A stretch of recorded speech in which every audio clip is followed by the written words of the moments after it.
Some viewers may find the following video disturbing. Viewer discretion is advised.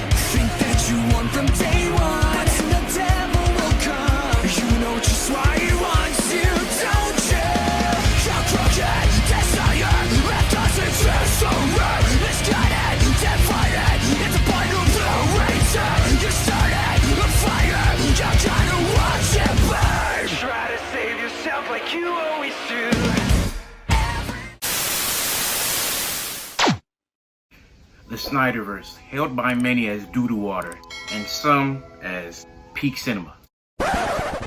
Who am I kidding? Snyderverse is basically universally recognized as garbage. Now, for all the Snyderverses and DC sins, especially that new Flash movie, I've seen the CGI, I'm not even going to tune in. You know what I'm saying? That movie has nothing for me. I believe one film they got correct was Man of Steel.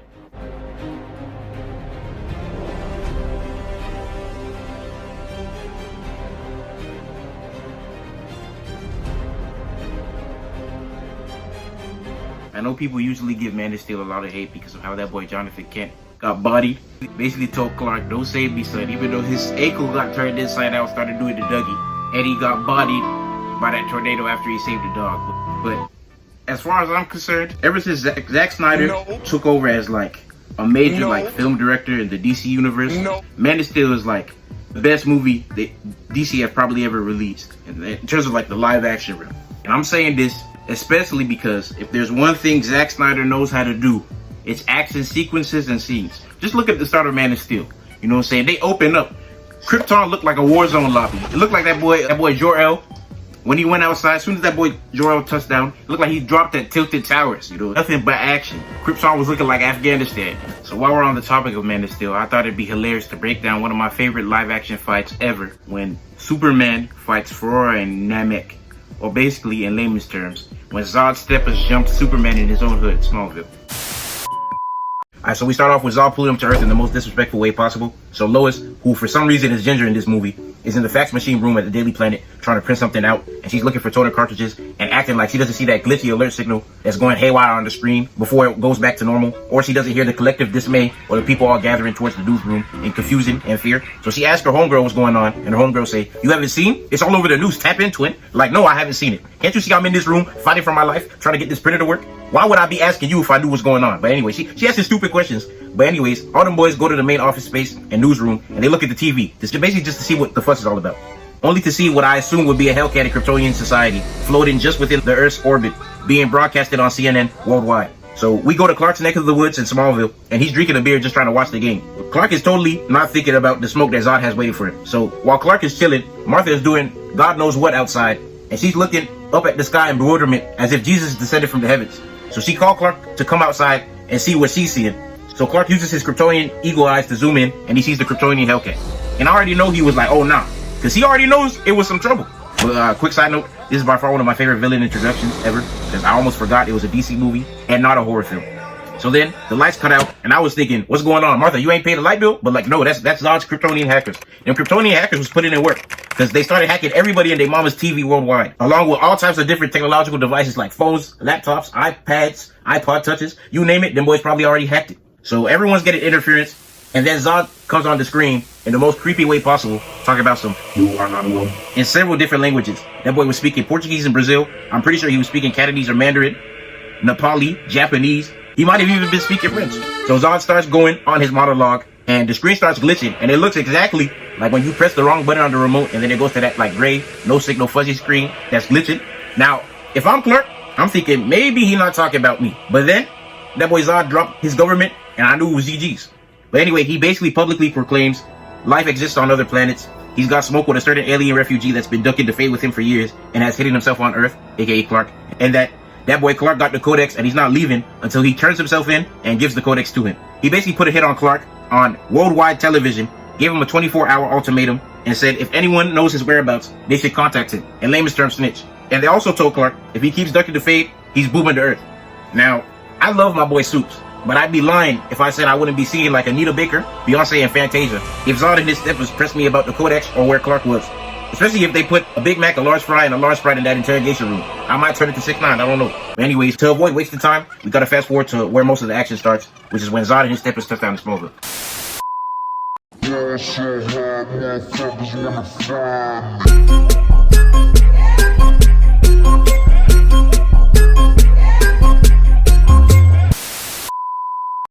So Zod and the Krypton Opium Brotherhood pull up to the Kent household to find the Codex. Now Martha a real one, because when Zod was pressing her about the Codex, she told Buddy to go to hell. Like these dudes don't have superpowers and elite alien weaponry. She a better person than me, because I probably would have folded. Zod and all his henchmen, aka the K-Block Steppers, got the Kryptonian psyches on them. You know them boys ain't come to play. They don't come in peace. So then Zod tell Faora to handle his light work, and Faora put hands on Clark's mother. She peeked Martha look at the barn, and Zod tell her to go inspect it like she the mystery game. Then she throws Martha on the lawn, and shows off her prime D-Rose, John Moran, and Zion Hops. If Krypton didn't explode, she could have went to the KBA if we being honest. But I gotta go back to her putting hands on Martha. I have to put myself in Clark's shoes, because putting hands on someone's dukes on their own private property, and then proceeded to throw them like a dirty rag, is pure insanity. You know what I'm saying? If it somehow wasn't personal before, it most certainly is personal now. But anyways, Farmerant leaped back over to Zod, out the barn, and then tell bro the Codex not there, and then Zod start having a mental breakdown. He chucked the pickup truck into the barn, and then he's still pressing Martha. Like, you didn't just destroy the home. You know what I'm saying? Like, why would I want to give you information? You breaking stuff. You know what I'm saying? Actually, that would incline her to... You get the point, though. Now, after Zod threw the pickup truck into the barn, my only thought at this point was, how do you explain this occurrence to your insurance company? Because I highly doubt they're believing you if you don't have video footage of this. But hopefully they was watching CNN the day before. There's Kryptonian Hellcats in the sky. They want the Codex. They use Clark government name. Hopefully, they'll just let her slide this one time. But anyway, I digress. But anyway, here go Clark, pulling up like prime Kryptonian Ray Lewis and tackling and spearing Zod with one of the meanest spears I've ever seen in my life. Justifiably so. You pulled up to the Kent household, uninvited, put hands on his dukes, threw on the lawn, destroyed the barn, and destroyed the cribble and the pickup truck. If Superman better than me, I'm asking for reimbursement. You know what I'm saying? You're gonna have to pay for damages. But anyway, he tackling Zod through a cornfield. They end up crashing. And while he got Zod thin, as he's tackling him, he turns into prime Khabib Nurmagomedov. And, you know, hits bro with the meanest ground and pound strikes I've seen in quite some time. I've been watching UFC fight nights, you know what I'm saying? Clark was in the house watching film. Had that boy Zod looking like Connor in round 2. Anyway, Zod's suit starts short-circuiting, and he don't know how to control his powers. So he's hearing all types of birds, crows, traffic lights, babies crying. Basically, he's experiencing what I experience when I go into any Walmart at any given time. I don't know about y'all. I walk into Walmart, it's like it's pure chaos everywhere. It's a wasteland. You know what I'm saying? You hear moms smacking their kids, babies crying, people getting into arguments. You see people sagging in jean shorts with their shirts tucked in. It's not a good place to be. But anyway, Clark is like, yeah, how'd that feel, bro? And you don't know how to control your powers like me. I've been honing my skills for like 26 years. I'm pretty sure he's been on Earth for 26 years. But anyway, then Zod's steppers come through. They shoot Buddy, blast him into the pickup truck. And then they pick up Zod. Zod henchmen take him into the Kryptonian Hellcat. Zod's still agonizing in pain. Clark is like, yeah, you lucky your boys taking you into the ship. So anyways, Zod and his steppers take him into the Kryptonian track off. They dip up out to Smallville. And then Clark turn over to look to his side. And lo and behold, the two worst people that he could have possibly be matched up with in Zod's crew are exactly who he sees across. Now, when he peeps Faora and Namek, this is exactly the point of time where like the special Nollywood music would be played in a Nigerian film. You know what I'm saying? Because almost see Wahala is coming. Wahala is coming, oh Clark. You better be praying.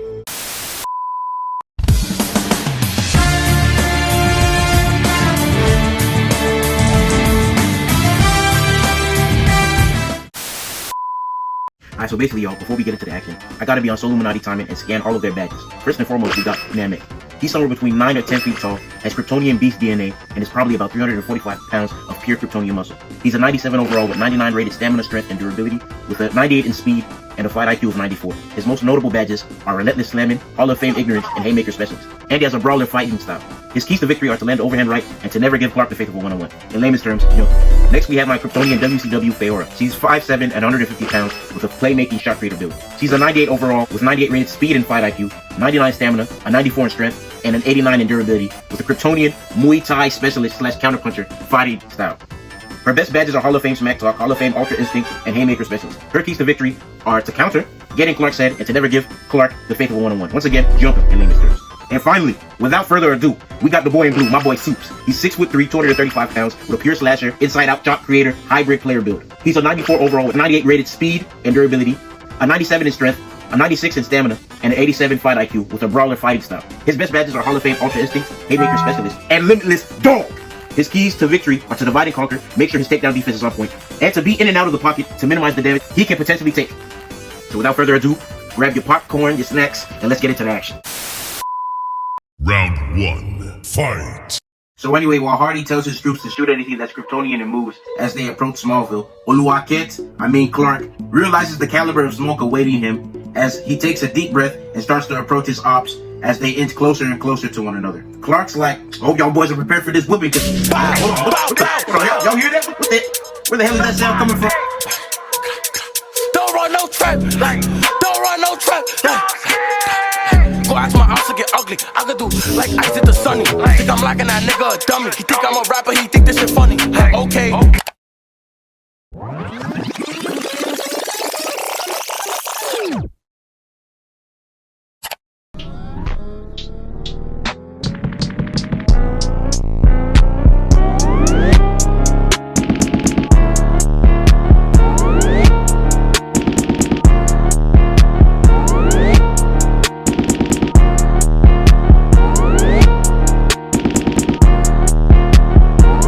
Apparently Hardy's shooters ain't come to play because them boys turned Smallville into small rack, lit up the whole spot like Chinese New Year. So after the two pilots shooting him into last week, Hardy tells them boys, good hit, spin the block for round 2, y'all boys.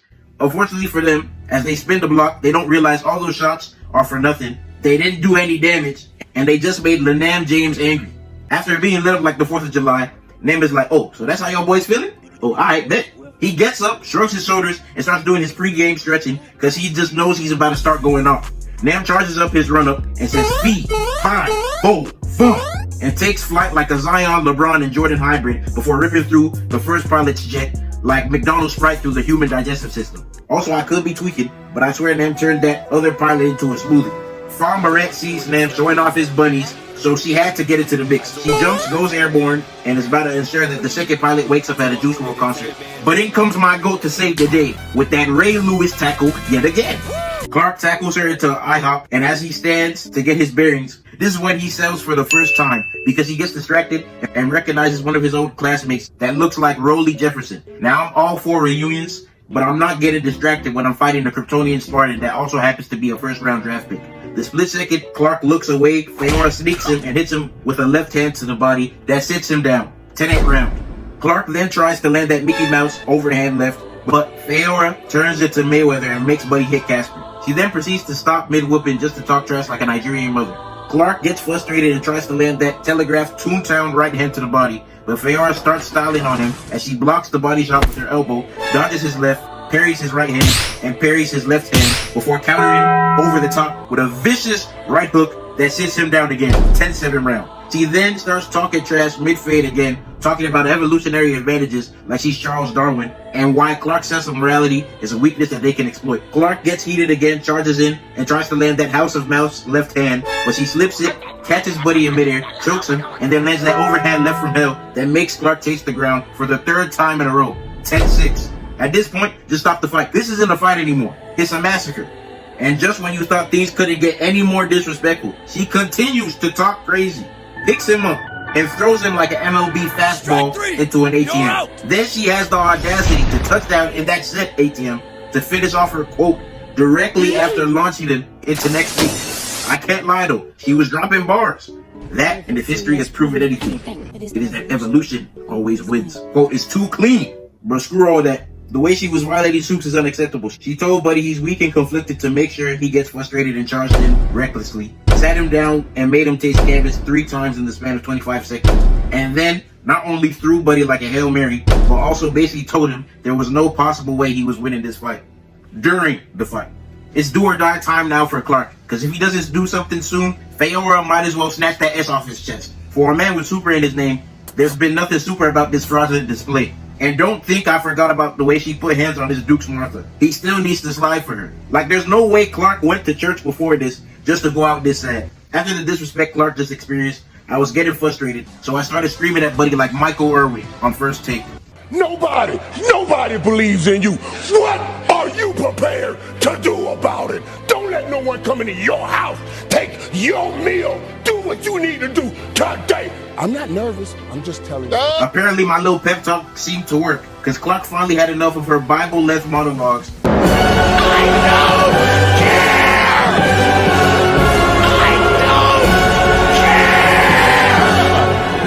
So he gets in his bag and pulls out the old reliable, that Ray Lewis tackle. He tackles her through the wall, then throws her directly into the streets in order to land that fugu flying double fist. But she dodges at the last second and gets to a safe distance.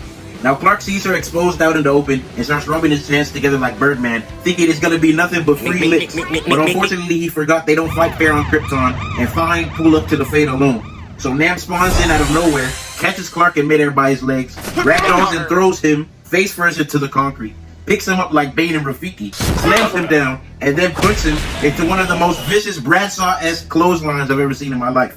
They doing WWE moves on this man Clark in his own ends. You don't even look comfortable in your own ends. Don't look comfortable. I'm around. You can't tell me these aren't generational levels of disrespect. Matter of fact, let me make a highlight reel of them disrespecting Clark just because I can.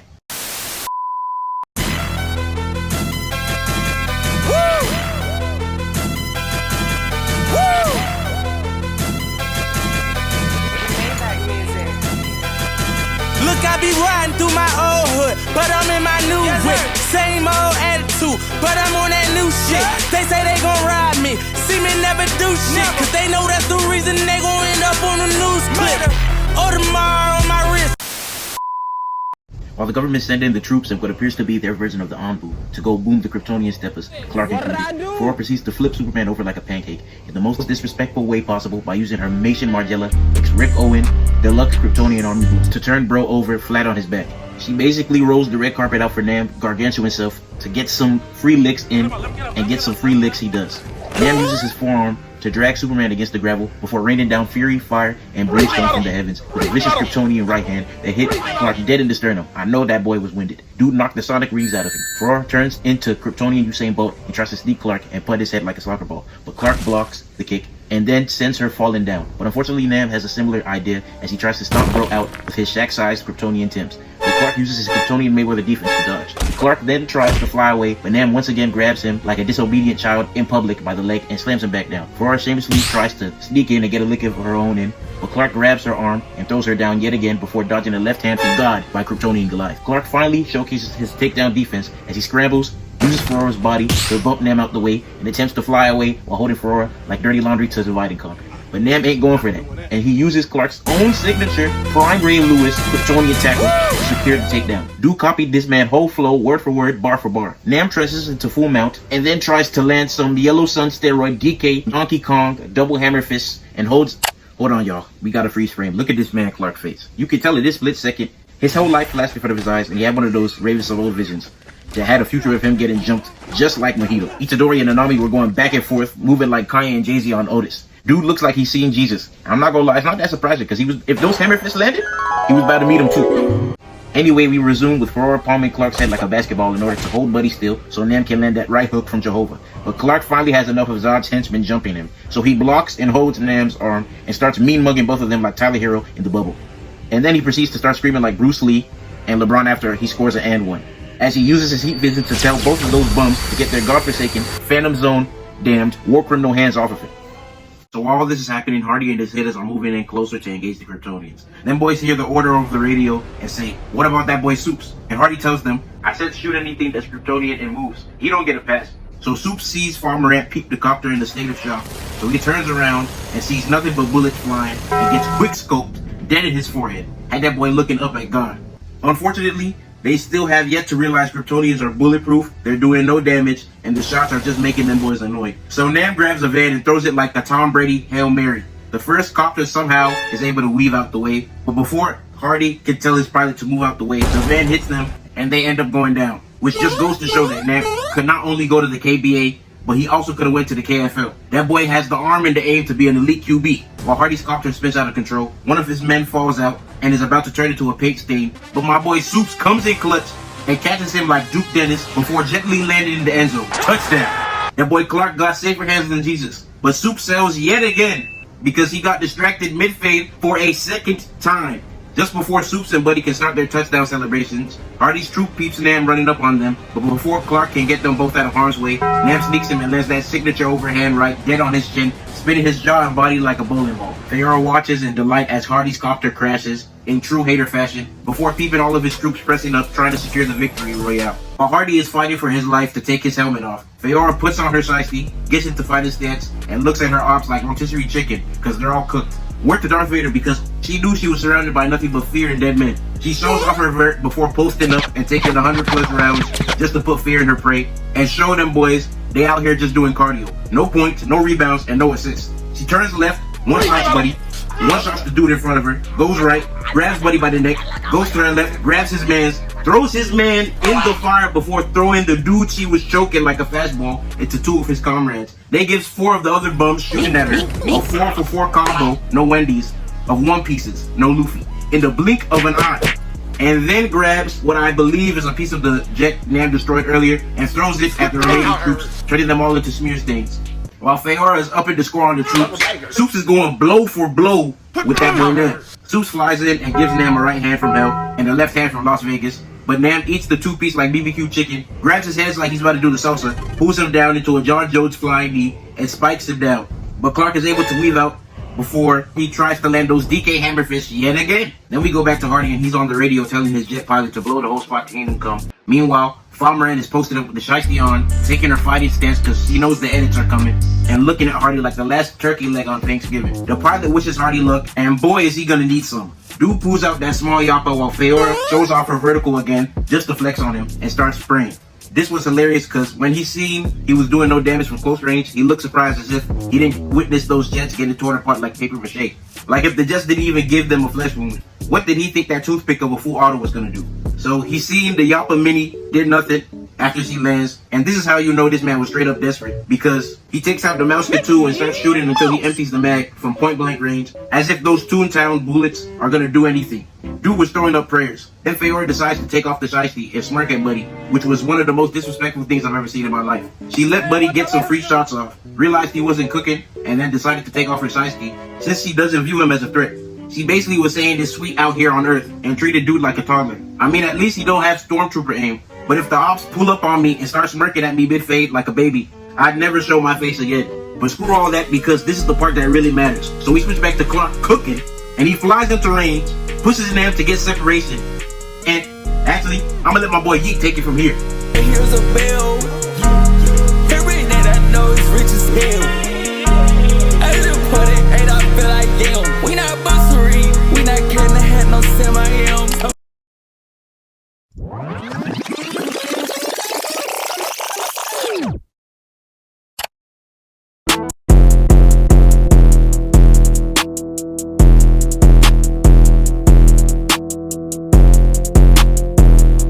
Oluwa Kicks! Show these people fire! Is this UPS, Amazon, or FedEx? Cause my boy is boxing. I told y'all boys about Clark, man. That's the goal. I told y'all. My boy Soups hit that boy with a 4-piece, threw the self-lob, and sent that boy back to Krypton. But while I'm over here celebrating, Hardy is about to get put on a t-shirt. He pulls out that little prison shake, and Faora pulls out what looks like Krypton's version of the knife Jafar tried to kill Aladdin with. Then she drops another cold quote saying, "A good death is its own reward." So not only is she about to chop Hardy up like some vegetables, but she's trying to be Shakespeare with these quotables. When will the disrespect stop? But anyway, I respect Hardy trying to go out like a real one, but it's GG's bucko. So after she drops her bars and they finish staring into each other's souls, they lunge at one another. And just before she could turn my dude into a shish kebab, my boy Soups comes in to save the day once again with that Ray Lewis tackle. Hey man, if it ain't broke, don't fix it. That boy Soups is like 4 for 4 with that tackle today. Men lie, women lie, but numbers don't. So after that, Hardy's over there breathing like an asthmatic because he realizes he was a nanosecond away from meeting Tupac. Soups is finally able to break through her breather, and he's feeling himself after she starts getting that Kryptonian migraine that was whooping Zod earlier. She starts trying to talk trash again, but Clark is too familiar with her game. She can't fool him now. So he tunes her out, but this man Soup sells for the 3rd time today and gets distracted because he completely forgot about Nam's Aaron Rodgers-esque arm earlier. And before he knows it, he gets hit by a train, perfect spiral Hail Mary, setting him into the laundromat. Faora hears the missile coming and tries to one-hand catch it like Odell, but ends up getting knocked out from the impact. And with all these shots, fire, explosions, and bombers spinning the block, I'm just wondering one thing. What about the civilians? I swear the Air Force and Man of Steel don't give a hoot or a holler about the health and safety of the general public of Smallville. But anyway, they fired that missile for basically no reason, because both those jets got packed up by the Kryptonian Trackhawk when they went to go Uber and Nam and Faora back to the ship after Zod seen they was losing the fight. So Nam picks up Farmerant's unconscious body, and they get into the Trackhawk and dip out. And then Hardy and his troops finally realize Soups isn't their op after 1,000 instances of him showing them that he's on their side, and they finally let him dip out in peace.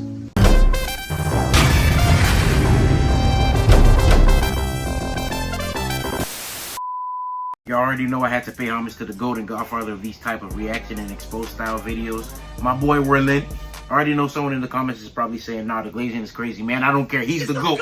Besides paying homage to people that inspire you isn't glazing. Speaking of which, shameless plug, y'all should definitely check out my last video on that, titled Meat Riding versus Being a Fan. Also, special shout out to some of the channels that inspired this vid, most notably Super Blank, aka codename Super and Blank Boy, Zeph is Fire, and of course the GOAT Berleezy. Y'all should definitely check out their channels if you haven't already. And I'm not gonna lie, halfway through editing this, I realized that another channel uploaded a similar video, which gutted me because I wanted to be the first channel to cover this type of fight in this manner. But you know what I'm saying, I've been working on this video for 2+ months. I've come this far just to give up now. But I also shout out that boy Chai Jutsu, that's the channel I was referring to. But anyway, please like, subscribe, and comment, and I'll see y'all in the next one. Peace. Love you guys. All my fellas.